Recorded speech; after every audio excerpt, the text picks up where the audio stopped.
Hey guys, I am Amrita Agarwal from Amrita Agarwal coaching centre. जैसा कि आप सब लोग जानते होंगे कि मैं डेली आपके लिए एसएससी सीजीएल टीयर 2 के प्रीवियस ईयर क्वेश्चंस लेकर के आती हूँ। इधर मैं जो पेपर सॉल्व करवा रही हूँ वो है एसएससी सीजीएल 2020 के मेंस का पेपर, जो 29 जनवरी 2022 में पूछा गया है। इस पेपर के बहुत से क्वेश्चंस ऑलरेडी मैंने सॉल्व करवाए हुए हैं, जिसका लिंक आपको डिस्क्रिप्शन बॉक्स में मिलेगा, और एक प्लेलिस्ट बनाई है जिसमें अभी तक जितने भी मैंने एसएससी सीजीएल टीयर 2 के प्रीवियस ईयर क्वेश्चन सॉल्व करवाए हैं और आगे करवाऊंगी, उन सबकी लिंक उस प्लेलिस्ट पे मिलेगी, और प्लेलिस्ट की लिंक मिलेगी आपको आई बटन पे और डिस्क्रिप्शन बॉक्स में। तो आज मैं आपके लिए दो क्वेश्चन लेकर के आई हूँ। एक क्वेश्चन ये है और दूसरा क्वेश्चन है ये। तो स्टार्ट करते हैं क्वेश्चन। क्वेश्चन है, a loan is to be returned in two equal yearly installments if the rate of interest is 10% per annum compounded annually and each installment is rupees 5808, then 60% of the total interest charged in this scheme is। बहुत बढ़िया question है। कह रहा है कि एक scheme के तहत लोन लिया जाता है और ये लोन को रिटर्न करने की पॉलिसी ये है कि आपको दो इक्वल ईयरली इंस्टॉलमेंट में इसे रिटर्न करना है। मीन्स कि एक साल, जब लोन लेने के बाद एक साल कंप्लीट होगा तो आप 5808 रुपीज़ दीजिए। फिर जब 2 साल कंप्लीट हो जाएगा तो फिर से आप 5808 रुपीज़ दीजिए और आपका लोन का जो बकाया है वो फिनिश हो जाएगा। क्लियर? यहाँ पे जो लोन आप लिए हैं उस पे जो रेट ऑफ इंटरेस्ट लग रहा है वो है 10% पर एनम के हिसाब से, और इंटरेस्ट जो है वो है कंपाउंड इंटरेस्ट, जो कि कंपाउंडेड है एनुअली। आपको बताना ये है कि टोटल इंटरेस्ट का 60% क्या होगा। आपसे ये क्वेश्चन फाइनल पूछा है। अगर हमको टोटल इंटरेस्ट का 60% बताना है तो मुझे पता होना चाहिए टोटल इंटरेस्ट क्या होगा, और टोटल इंटरेस्ट मुझे तब पता चलेगा जब मुझे पता होगा टोटल अमाउंट और टोटल प्रिंसिपल।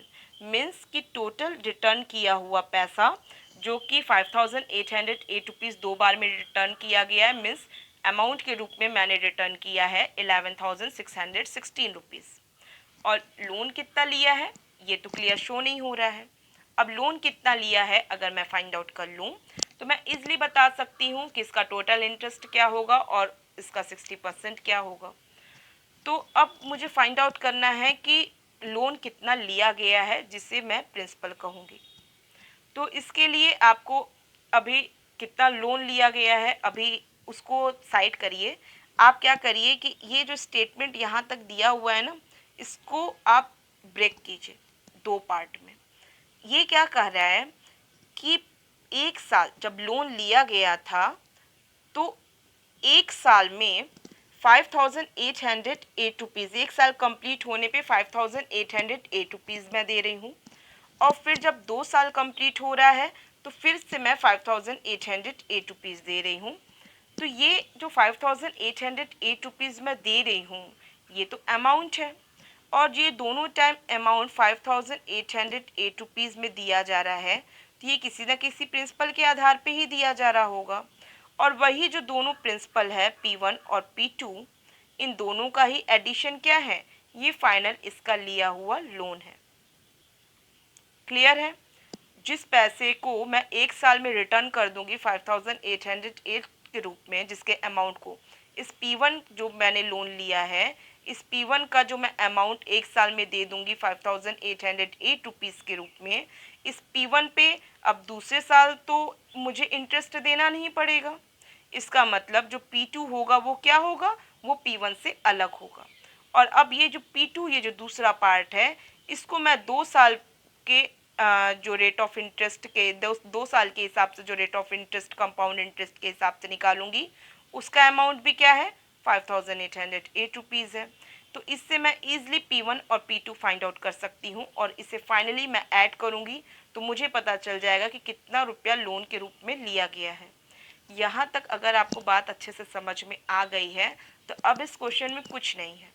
यहाँ पे आपको P1 और P2 फाइंड आउट करना है। एक साल के हिसाब से 5808 रुपीज़ जो अमाउंट के रूप में दिया गया है, तो ये कैसे फाइंड आउट होगा, 10% पर एनम के हिसाब से रेट ऑफ इंटरेस्ट है। इसका मतलब ये अमाउंट क्या है, ये है 110% ऑफ P1। ये 110% ऑफ P1 होगा, यही इसका अमाउंट 5808 होगा।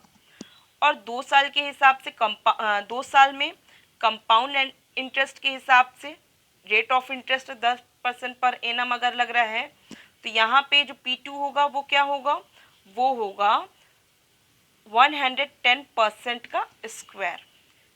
2 साल के लिए अगर कंपाउंड इंटरेस्ट बन रहा है और उसमें अगर मुझे अमाउंट बताना है तो ये क्या हो जाएगा 110% का स्क्वायर, क्योंकि 10% है इसका रेट ऑफ इंटरेस्ट। यही 3 साल के लिए होता तो क्या करते 110% का क्यूब करते। यही किया जाता है। आप इसे फॉर्मूले के रूप में भले देखते हो, amount is equal to principal in the bracket 1 + r/100⁻n, जो कि n होता है उसमें टाइम और वहाँ rate of interest per annum के हिसाब से वर्क कर रहा होता है। वो आप चीज़ें लर्न करते हैं। मैंने लॉजिकल आपको वीडियो बनाया था इस पे कंपाउंड इंटरेस्ट में, वहाँ मैंने क्लियर बहुत डिटेल लॉजिक बताई थी, जो कि अब बताऊंगी तो बहुत ज़्यादा लंबा वीडियो चला जाएगा। आप इतना बस समझ लीजिए कि जिस तरीके से अमाउंट के लिए क्या होता है, प्रिंसिपल का अगर रेट ऑफ इंटरेस्ट 10% अगर है तो अमाउंट आपको 110% एक साल में दिया जाएगा।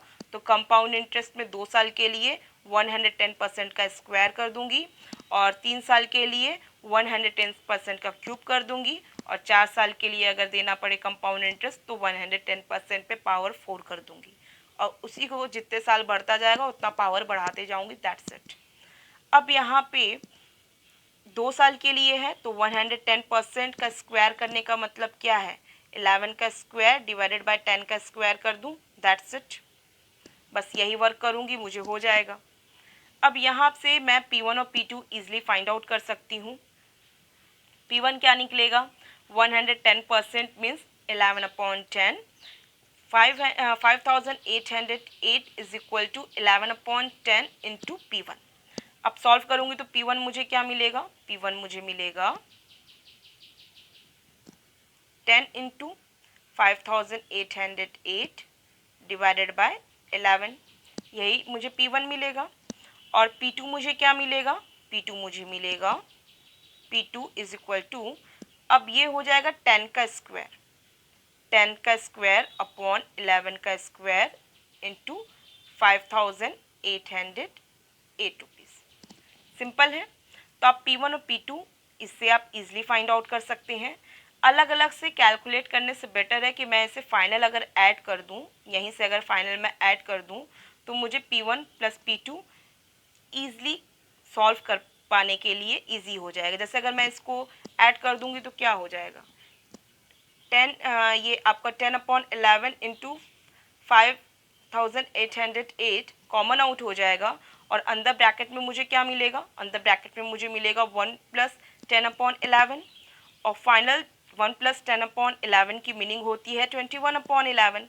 मीन्स मुझे क्या करना होगा, मुझे 10 इंटू 5808 डिवाइडेड बाय 11 में मल्टीप्लाई करना होगा 21/11 को। अब मैं इसे सॉल्व करूंगी तो मुझे क्या मिल जाएगा, मुझे मिल जाएगा फाइनल P, जो P is equal to P1 + P2 है, वो मुझे मिल जाएगा 5808 इंटू 10/11 इंटू 21/11।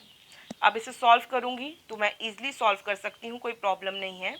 ये जाएगा 5 टाइम्स, फिर ये जाएगा 2 टाइम्स और ये जाएगा फिर फाइनल 8 टाइम्स। फिर इसे कट किया जा सकता है 11 से, फिर ये जाएगा 4 टाइम्स, उसके बाद ये जाएगा 8 टाइम्स। 48 हो गया, 48 इंटू 10 इंटू 21। फाइनल इसे सॉल्व करूंगी तो मुझे प्रिंसिपल क्या मिल जाएगा, इतना मुझे प्रिंसिपल मिल जाएगा 180। अब इसका हमको निकालना क्या है, फाइनल मुझे निकालना है टोटल इंटरेस्ट। मुझे अमाउंट फाइनली मिल चुका था 5808 का डबल, मीन्स क्या अमाउंट मुझे मिला था 11,616। तो 11,616 में मैं 10,080 को अगर मैं माइनस कर दूंगी तो मुझे क्या मिलेगा, मुझे इंटरेस्ट के रूप में मिलेगा 1536। किसी को कोई डाउट नहीं है। अमाउंट मुझे इसका डबल मीन्स 11,616 मिला है, उसमें से ये प्रिंसिपल माइनस कर दूंगी तो मुझे इंटरेस्ट मिल जाएगा और इंटरेस्ट हो जाएगा 1536। और इसका 60% निकालना होगा तो क्या करूँगी, 60% निकालने के लिए कुछ नहीं, अगर शॉर्ट में करना चाहते हैं तो आप इसे 2/5 कर दीजिए, अदरवाइज आप इसका 60% करेंगे तो क्या करेंगे, इंटू 60/100 करेंगे और उसे सॉल्व करेंगे। तो इस सॉल्व करने पे मुझे जो वैल्यू मिलेगी वो वैल्यू मिलेगी 921.6। 921.6 का मीनिंग क्या है कि मुझे तो यहाँ पे क्या बताना है, नियरेस्ट टू और रुपीज़ में बताना है ना, तो मतलब 0.6 कन्वर्ट हो जाएगा, यहाँ ये जो 1 है वो 2 में कन्वर्ट हो जाएगा, तो हो जाएगा 922। 922 कौन सा ऑप्शन है, ऑप्शन है डी। दूसरा क्वेश्चन है, if the amount obtained by A by investing 9,100 for 3 years at a rate of 10% per annum on simple interest is equal to the amount obtained by B by investing a certain sum of money for 5 years at a rate of 8% per annum on simple interest, then 90% of the sum invested by B is। देखिए कह रहा है कि A जो invest कर रहा है वो है 9,100 3 ईयर्स के लिए, जिसका रेट ऑफ इंटरेस्ट है 10% पर एनम सिंपल इंटरेस्ट के हिसाब से, और इससे जो अमाउंट रिटर्न मिल रहा है वो अमाउंट है इक्वल जो कि बी इन्वेस्ट कर रहा है कोई पैसे को, कोई सम ऑफ मनी जो कि 5 ईयर्स के लिए 8% पर एनम के रेट ऑफ इंटरेस्ट पे सिंपल इंटरेस्ट में। तो ये दोनों ही अमाउंट, जो अमाउंट ए को मिल रहा है 9,100 रुपीज़, अमाउंट ए को जो मिल रहा है 9,100 रुपीज़ 3 ईयर्स के लिए 10% पर एनम के रेट ऑफ इंटरेस्ट पे, वही अमाउंट है बी को मिलने वाला जो कि कोई सम ऑफ मनी इन्वेस्ट कर रहा है 5 ईयर्स के लिए 8% पर एनम के हिसाब से। तो पूछ आपसे ये रहा है कि जो बी ने इन्वेस्ट किया है कोई सम ऑफ मनी मीन्स बी का लगाया हुआ प्रिंसिपल, उसका 90% क्या होगा। तो बहुत सिंपल क्वेश्चन है, आपको क्या करना है, इस ए का अमाउंट निकालना है, क्या होगा, आराम से निकल जाएगा। क्या होगा, 3 ईयर्स के लिए है 10% पर एनम मीन्स 3 इंटू 10 30। तो अमाउंट अगर निकालना है 30% ऑफ 9,100 तो इसका सिंपल इंटरेस्ट हो गया। मुझे अमाउंट निकालना है तो मैं क्या करूँगी, इसका करूँगी 130% ऑफ 9,100, वो होगा ए को मिलने वाला अमाउंट, और वही अमाउंट किसका होगा, बी को मिलने वाला अमाउंट। तो बी को मिलने वाला अमाउंट क्या हो गया, वो हो गया 130% ऑफ 9,100 रुपीज़। ये बी को मिलने वाला अमाउंट है। अगर मैं इसको बी को मिलने वाले अमाउंट के लिए अगर फॉर्मूला रखूं तो मुझे पता नहीं है उसका प्रिंसिपल क्या है, मान लेती हूँ उसका प्रिंसिपल पी है, तो ये 5 ईयर्स के लिए दे रहा है 8% पर एनम के रेट ऑफ इंटरेस्ट के हिसाब से। इसका मतलब इसका अमाउंट के लिए फॉर्मूला क्या बनेगा, 5 8 ज़ा 40 मीन्स 140% ऑफ प्रिंसिपल जो कि बी का सम ऑफ मनी है, जिसका मुझे 90% फाइंड आउट करना है। यही होगा, बस आप इसे इक्वेट कर लीजिए, परसेंट से परसेंट कट गया, ये ज़ीरो से ये ज़ीरो कट गया। आपको इसे सॉल्व करना है तो क्या करेंगी, ये 14 है, 7 2 ज़ा 14 होता है, और 7 को अगर मैं यहाँ पे काटूँ तो ये कितने टाइम्स जाएगा, 13 टाइम्स जाएगा।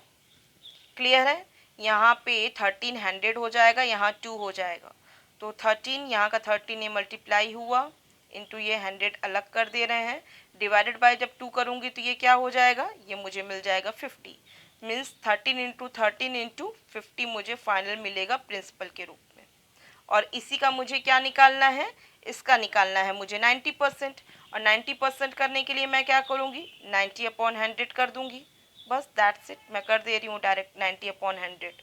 यहाँ पे क्या हो जाएगा, ये ज़ीरो से ये ज़ीरो गया, ये ज़ीरो से ये ज़ीरो गया, फाइनल मुझे क्या मिला, 9 5 ज़ा 45, और 13 का यहाँ स्क्वायर मिला, 13 का स्क्वायर होता है 169 मीन्स मुझे 169 में से मल्टीप्लाई करना पड़ेगा 45 को।